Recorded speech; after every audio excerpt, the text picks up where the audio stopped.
Pernah nggak sih Anda baca klaim ilmiah yang kedengerannya luar biasa banget, terus tiba-tiba mikir, tunggu dulu, ini beneran udah terbukti belum ya? Nah, membedah sebuah studi eksperimental itu sebenarnya mirip banget sama kerjaan detektif. Kita itu lagi nyari kebenaran yang solid di antara tumpukan variabel yang sering mengecoh. Di sesi kita kali ini, kita bakal bongkar habis peralatan yang dipakai para detektif sains ini buat misahin mana yang fakta dan mana yang cuma fiksi belaka. Oke, mari kita langsung selami ini. Gimana caranya Anda benar-benar bisa membuktikan kalau sebuah intervensi, entah itu metode belajar baru atau obat medis, itu beneran berhasil? Ini bukan sekedar tebak-tebakan berhadiah ya, taruhannya tinggi banget dalam desain eksperimental. Kalau kita salah rancang, kita bisa aja percaya sama solusi yang aslinya nggak ada gunanya sama sekali, atau yang lebih parah, kita malah ngabaikin inovasi yang sebenarnya bisa mengubah dunia. Intinya, kita butuh bukti nyata, bukan cuma asumsi.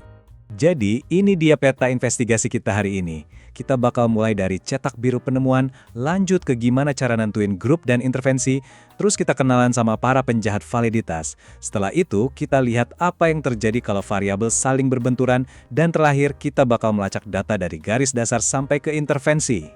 Kita mulai dari bagian pertama, cetak biru penemuan. Di sini kita bakal lihat fondasi atau arsitektur dasar dari sebuah eksperimen. Sebelum detektif sains kita mulai beraksi, mereka harus milih pengaturan utamanya dulu. Keputusan struktural ini ibarat fondasi bangunan, penting banget. Mereka harus nentuin, mau bandingin dua kelompok, beberapa kelompok, atau cukup satu individu aja? Terus, berapa banyak intervensi yang mau dikasih, dan seberapa sering hasilnya bakal diukur? Pilihan-pilihan awal inilah yang bakal nentuin seberapa kokoh investigasi kita nanti.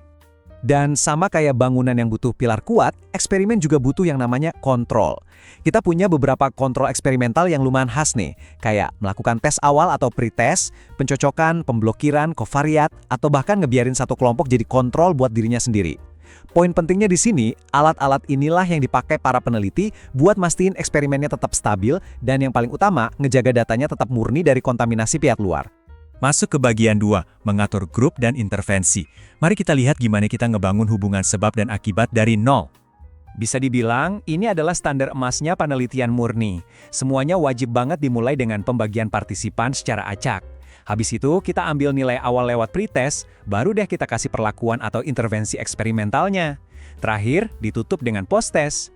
Urutan spesifik ini tuh ngunci kelompok eksperimental dengan sangat ketat, sampai-sampai kita bisa yakin 100% kalau hasil akhirnya itu emang gara-gara intervensi kita, bukan sekedar kebetulan. Perbandingan ini ngasih lihat perbedaan yang super krusial di dunia penelitian. Desain eksperimental sejati itu mutlak pakai pembagian acak. Artinya, setiap orang punya peluang matematis yang sama persis buat masuk ke kelompok manapun. Coba bandingin sama desain eksperimental semu, di mana penelitinya cuma milih kelompok kontrol yang kebetulan udah ada. Beda dikit di awal sih, tapi dampaknya luar biasa masif ke seberapa kuat dan terpercayanya hasil studi tersebut nantinya. Terus gimana dong kalau misalnya kita nggak punya kelompok kontrol yang terpisah?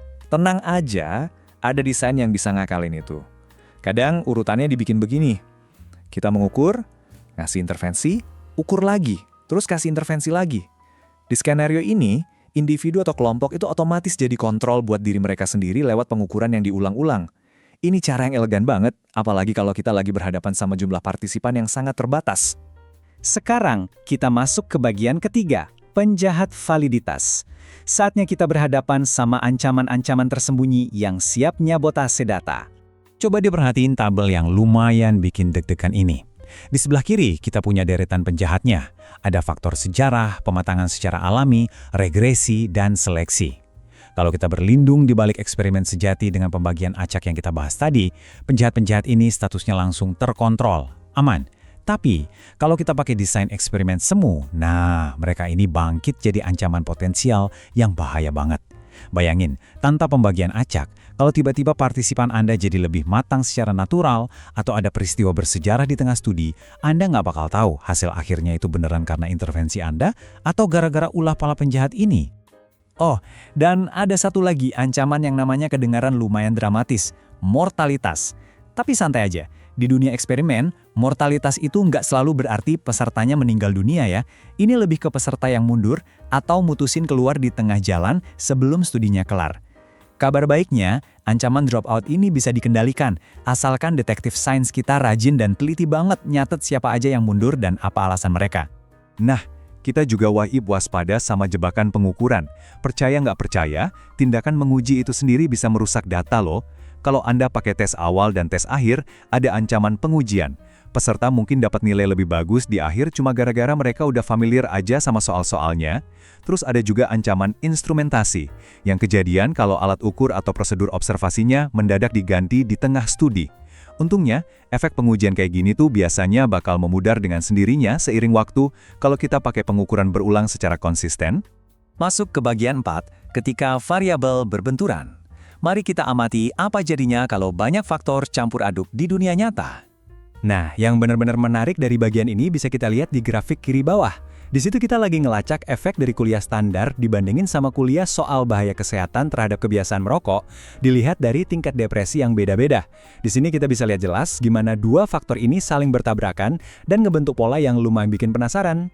Yuk kita bedah kode curang buat ngebaca grafik-grafik ini. Simpelnya gini, kalau garis-garis datanya itu sejajar harmonis, berarti nggak ada efek interaksi sama sekali. Variabelnya kerja sendiri-sendiri. Tapi perhatiin deh, kalau garis-garis itu kelihatan bersilangan tajam atau nggak sejajar, nah itu tanda pasti adanya efek interaksi. Itu artinya tingkat depresi seseorang dan jenis kuliah yang mereka dapat itu saling berinteraksi secara rumit buat mempengaruhi tingkat merokok mereka. Memahami interaksi ini tuh kunci banget supaya kita nggak ngambil kesimpulan yang salah. Terakhir, bagian 5, melacak garis dasar ke intervensi. Ini waktunya kita ngebuktiin efektivitas secara langsung di tingkat individu. Sekarang coba arahkan fokus ke grafik di kanan bawah yang nampilin persentase masalah matematika yang benar. Hal yang paling krusial di sini tuh garis vertikal yang misahin dua bagian tersebut. Di sebelah kiri, itu fase garis dasar alias kondisi normal tanpa bantuan apa-apa. Terus di sebelah kanan, itu fase intervensi. Lihat deh, ada lompatan drastis banget pada datanya pas ngelewatin garis pemisah itu. Visual yang kuat ini bikin kita bisa ngelihat momen persis di mana metode baru itu mulai mengubah keadaan secara nyata. Dan lihat gimana bukti tadi itu makin dikukuhkan. Peneliti di sini nggak cuma ngandalin satu orang doang. Kita bisa lihat ada pelacakan terpisah buat jawaban yang benar dan salah di berbagai peserta, mulai dari peserta 1 sampai 5. Mengamati perkembangan mereka satu persatu melewati berbagai sesi ini ngasih bukti telak kalau kesuksesan intervensi matematika ini bukan sekedar anomali atau hoki semata. Ini beneran pola solid yang bisa direplikasi. Jadi pertanyaannya sekarang, setelah tahu ini semua, apa Anda bakal ngebaca headline berita soal terobosan ilmiah dengan cara yang sama lagi? Tanpa nanya dalam hati, tunggu, ini garis dasarnya mana? Kelompok kontrolnya siapa? Terus gimana cara mereka ngatasin ancaman validitas? Anda sekarang udah dibekali sama seperangkat alat detektif ini. Bawa dan pakai alat ini di dunia nyata. Tetaplah kritis dan selalu gali lebih dalam dari sekedar data yang disodorin ke Anda. Terima kasih udah ngikutin sesi bedah materi ini dan teruslah mempertanyakan segalanya.